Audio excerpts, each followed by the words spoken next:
to another episode of Slipstream Motorsport, where we bring you live information of Formula 1 and MotoGP. And if you do like what you see on this channel, hit that subscribe button as we bring you the latest updates in small size videos that you can get all the information you need right here in Slipstream Motorsport YouTube channel.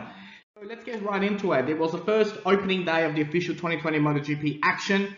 At the Sepang circuit, the factory riders are all there. It's showtime, and basically the week has started with KTM, Aprilia, and all the other manufacturers using their test riders. But now the full 2020 lineup of MotoGP riders were out, and it was the Frenchman riding the 2019 M1, not the 2020 spec M1 that topped the timesheets with a 1:58.985, so the times are already flying. And so the Flying Frenchman has started the year very similar to how he was throughout 2019, you know, topping sessions.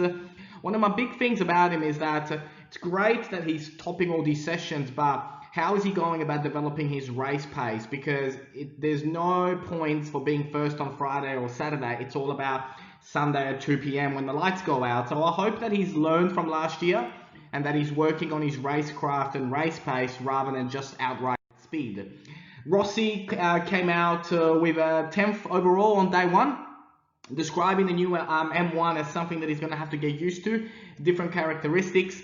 They have mentioned that they have made some improvements when it comes to the top speed of the bike, and there are definitely some very good positives, but there are also some negatives, which is important and obvious on day one of trying out a new bike. He says that the bike is different compared to the last year's final pre-season testing. Overall, he was pretty neutral. He didn't have negatives or positives to say. He just said, we've got some work to do. The big surprise of the week so far has been Aprilia, and more importantly, Aleix Espargaro's feedback on the Aprilia. He reckons that it is extremely drivable and smooth.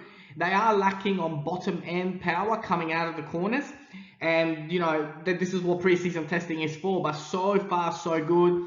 He's described it a little bit like the forward MotoGP bike that he used to have a couple of years ago, which he still describes as one of the best handling bikes that he ever rode. So look, a fast Aleix Espargaro is definitely a dangerous Aleix Espargaro. Obviously, we can't wait to see if Iannone will take part in this year's MotoGP with the doping scandal. However, it will be great to see the maniac on this bike and just what he can achieve on it. But so far, Aprilia have done a great job, and in my opinion, something that Yamaha should definitely look into. If this year they don't do well, they should really seriously consider getting rid of that engine and going for a completely brand new engine, just like Aprilia have. Well done, Aprilia, on taking that gamble. Marc Marquez has described his shoulder to be worse than he actually anticipated. The reigning world champion didn't actually get a lot of laps in this particular first day. His aim is to do an extra 15 laps on day 2 and then to continue to improve the shoulder muscles.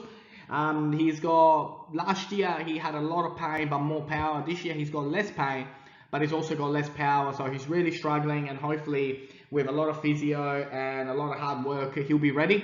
He said that if the race was today, he could not finish the race, so that's how serious the injury is. Suzuki have come out with the third best time with Alex Rins and also with Joan Mir in the top 10. Fantastic looking bike, and I expect them to be right at the pointy end of the field all year. Maverick had a crash on day 1, although finishing 6th, 4/10 away from Fabio. And Carl Crutchlow, a fantastic 4th place after missing out on so much action with no preseason testing at the beginning or at the end of last year. We also learned this week that Franco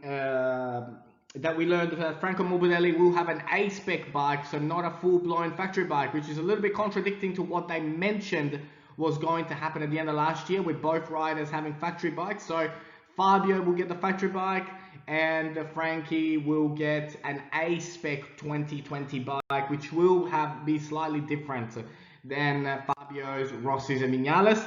Top rookie of the day was Alex Marquez with a very impressive time. I mean, he's under the 2-minute mark. I personally didn't expect him to be as fast as he is. He was only, let's have a look here. He was only about 0.2 of a second away from his brother. he mentioned that the feeling was a lot better than he expected. So top rookie of the day, Alex Marquez, so well done to him. So let's see what he can do throughout the 2020 season and throughout day 2 and day 3. Here are the times, so plenty of action. You know, you got Franco with 62 laps, Alex Rins with 56 laps. So these are some big sessions that these guys have put in. A couple of riders in the 50 laps. Paul Espargaro with 48 laps, and the times they're certainly very fast for day 1. You know, will we see the unofficial lap record broken, which is a 58.3 from Danilo Petrucci last year during this time? So let's see what happens on day 2. Fabio can't wait to get onto the 2020 M1 today. There are rumors as well that Jorge Lorenzo will jump on at some stage throughout this 3-day test.